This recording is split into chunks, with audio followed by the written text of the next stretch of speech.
opening with a terror attack as 3 Israeli citizens were stabbed with a butcher knife and critically injured on the Jaffa Gate Promenade in Jerusalem.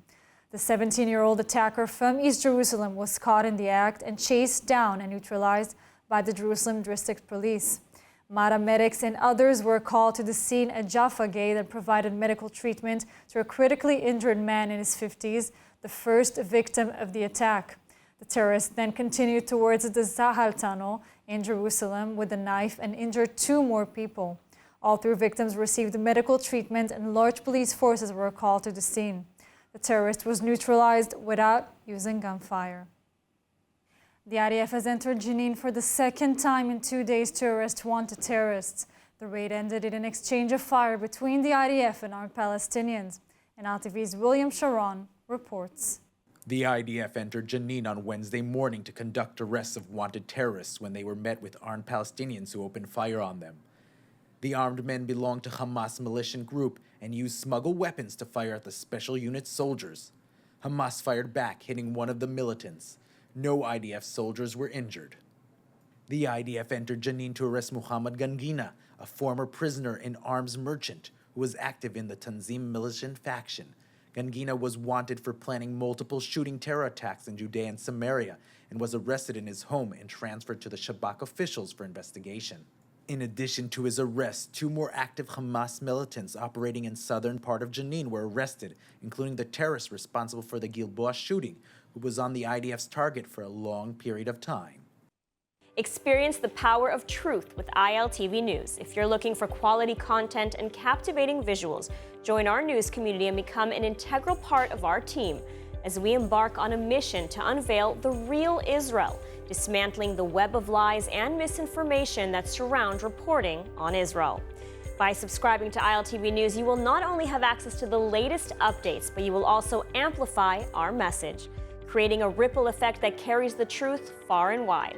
Subscribe today and help reshape the narrative. Available on the web, Android, and Apple.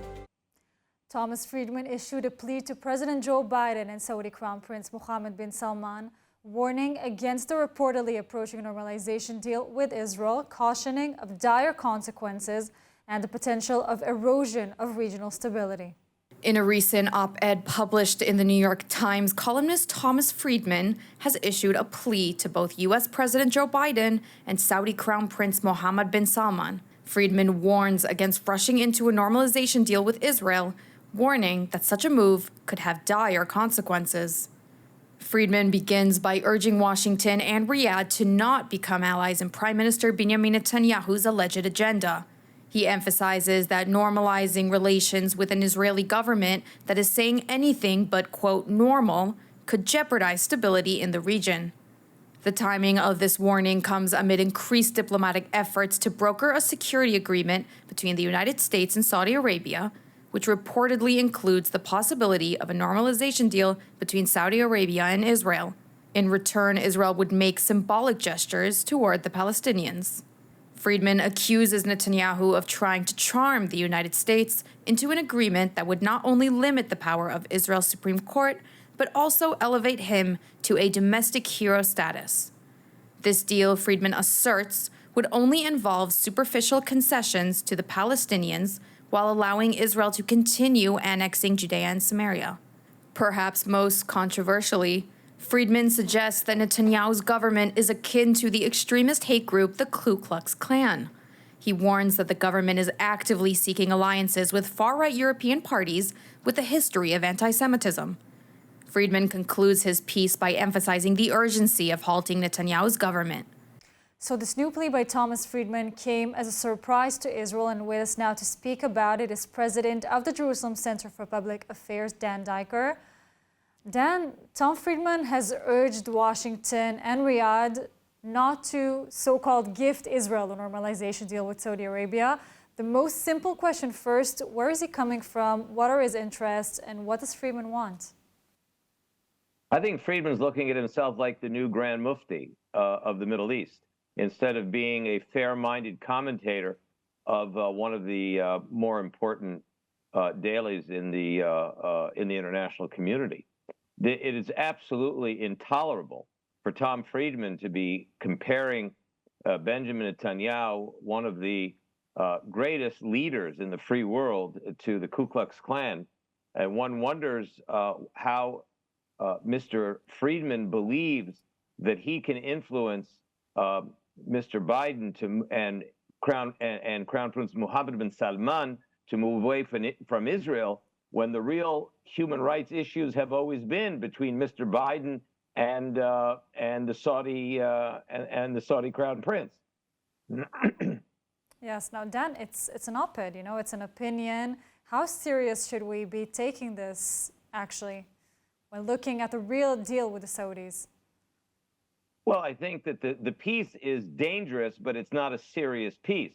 I mean, anybody who has taken an 11th grade class in these negotiations between the United States and Saudi Arabia understands that for Saudi Arabia, the prize is to get the civil nuclear program from the United States, the major defense promises, commitments from the United States. The Palestinian issue for the Crown Prince and the kingdom is far less important than getting all of the defense guarantees from the United States. The Crown Prince Mohammed bin Salman has a program called Saudi 2030, in which he sees a completely high-tech driven Middle East.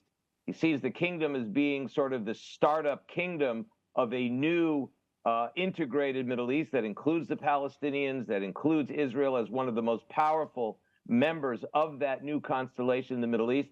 And it seems that Tom Friedman is stuck way back in the 1970s and 80s and not together with Crown Prince Mohammed bin Salman and Benjamin Netanyahu, who already have, I would say, quite a quiet but developing relationship. Both men extremely concerned about the nuclearizing terror totalitarian regime in Tehran. That's what's driving the region. For Tom Friedman to be, demeaning and even delegitimizing Israel at this moment shows how little he really understands about this emerging region. Yes. Now, Dana, I'd like to ask you about what you said earlier. Friedman's claim is that Netanyahu aims to secure a deal with Saudi Arabia that would only involve cosmetic gestures toward the Palestinians and continued annexation of Judea and Samaria. How accurate is that? And also, what do symbolic gestures to the Palestinians actually mean in this case? Well, that's a very good question, because as we speak in this chat between us, we're in the 30th anniversary of the Oslo process, which has been one of the most strategic catastrophes of any Western or Western-like country. Certainly for the state of Israel, it's been the starkest catastrophe in the history of the state of Israel. And I'm speaking in alignment with Professor Ephraim Karsh, formerly headed the War Studies program at King's College in London for 25 years and now a distinguished professor at Bar Ilan. Israel has suffered so terribly internationally as well as domestically from this Oslo Accords, and the Palestinians having co-opted Israel's legitimacy and refashioned Israel as an illegitimate, illicit apartheid state. That's what Oslo has done.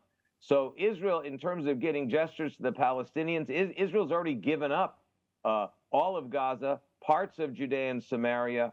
It's given up a lot of its legitimacy, and unfortunately, many Israeli governments have played into what I call the Oslo trap, because Israel and the Palestinian Authority are as far away from a negotiated agreement than they have been since 1967. Never mind 1993. Dan, it was great having you here with us today. Thank you so much for joining us.